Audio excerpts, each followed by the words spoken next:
Hey, insight number 2 here. We're in Numbers 12, verses 1 to 2, 10, 13, and 15, just to synopsisize it down.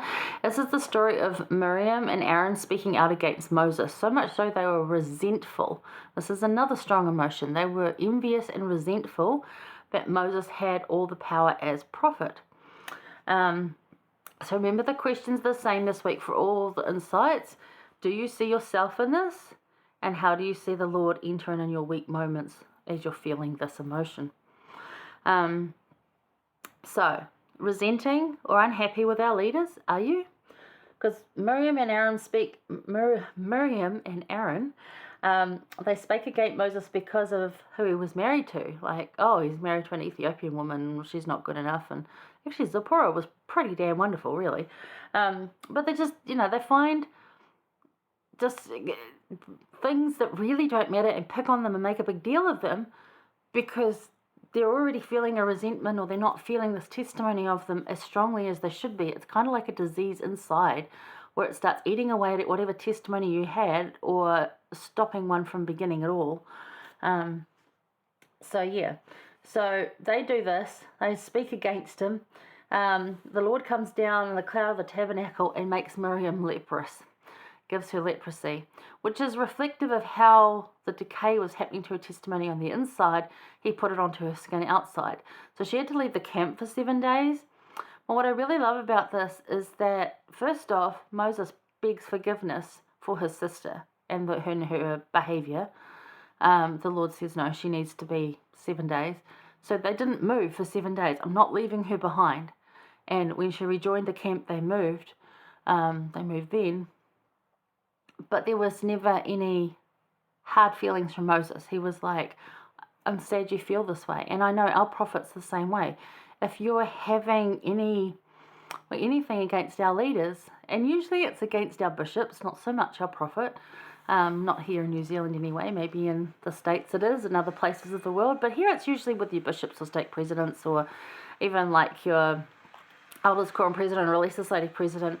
There's a whinging and a moaning and a complaining about them, and I could do better than them. It's like, well, could you? Do you want to try? Because it's freaking hard. It's hard to do those callings. So instead of complaining about them, maybe you give some grace and realize that they too are human. I just thought of full of those questions, So resenting or unhappy with our leaders, are you? Is this an illness within you, like it was with Miriam? Just because it's not how you think it should be doesn't make it wrong. Pray instead for a testimony of our prophet, our leaders, and continued revelation. Remember, continued revelation from imperfect humans will never satisfy everyone's beliefs and opinions. But remember that revelation comes from Christ. Even if you don't think it's right, it doesn't fit with you. It's not how you should think it should be. This is a shoulding again. Step back and check yourself and be like, okay, hang on a minute. This came from the Lord. I need to pray for a testimony of this. If this didn't come from the Lord and they weren't speaking as an apostle or a prophet or as a Relief Society president, like in their office, they were just speaking in the corridor, that's a bit different. If they were speaking at something, like I know there's been some controversial talks given last year at BYU. And it's hard and it didn't come across right. And some of us might not have agreed with what was said. However, that does not denigrate our testimony of that leader. What it does is help us to realize they too are human, because we often put them on those pedestals and, hold them to a higher accountability, which, in a way you should. However, we're all held to the same accountability.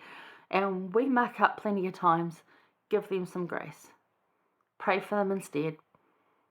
Don't have that attitude of that resentment, because it's only going to eat you up.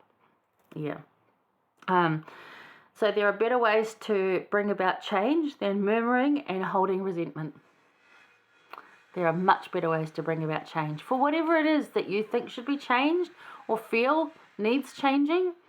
Because there's some very passionate issues around there, and definitely around the LGBTQ plus, however many leaders are in there now. I'm sorry, I really don't know. There are some issues that really do need changing.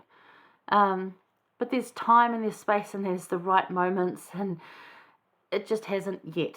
but don't give up. Hasn't happened yet. But there are better ways to instigate change than murmuring and complaining. And there's some real good warriors out there doing it without murmuring and complaining. And they're great examples. So look at that. But anyway, Elder Stevenson, he said, President Nelson has been profoundly prepared and specifically tutored by the Lord to lead us at this time. Now, definitely through COVID, you could tell that was true. We went into lockdown before any country did. The church did. We stopped meeting before anyone else did. And one of the reasons it got spread so quickly was through churches, and yet we didn't because we were already not at church. His knowledge around these things at this time, for us at this time, and every single prophet at that time had the knowledge for that time. That was their job. They were specifically prepared for that time. You look at, I love thinking about the way the church is now and where it's going to, and that all sort of started happening around the time President Hinckley was prophet. It kind of moved from what I'd like to call whatever age it was in, dark ages a little, into more of an enlightenment where we were introduced to this Christ who was smiling and happy all the time, and it wasn't all doom and gloom and sadness and sin and black and white, and it's now very fluid with a lot of issues, and a lot more compassionate, kind, and let's look at things that work in the different areas rather than just having this one standard model. A lot of the things that are decided are left up to the local leadership because they know what the people need. Now, that never happened before. This is something that has come in sort of recently, more. When I say recently, I mean the last 20, 30 years. Yes, I'm that old, as you can tell. Wrinkles. But yeah, it's something that I really wanted to point out, that each prophet really does know what is best for right now. Joseph Smith knew what was best for right then. President Nelson, Russell M. Nelson, he knows what's best for right now. And our next prophet will know what's best for right then, So don't murmur against them. Pray for that testimony of them, and if you want to instigate change, if you think things need changing, if you want something changed for the better of people that you know, there are better ways to do it than complaining and murmuring. That only eats you up inside, and we don't want you to have a leprous inside, do we? So think about that. Again, an attitude check, isn't it? Do you see yourself in this? Do you see the Lord enter in and to help you in these moments when you start feeling like this? Let him in to help you. Don't turn him away. Let him in to help you. It'll make you feel a whole lot better and give you direction on where to go and actually help change what you think is off. Okay, hang around. We're going to go look at my two heroes. Oh, love these guys, Joshua and Caleb. Amazing guys. I'll see you soon.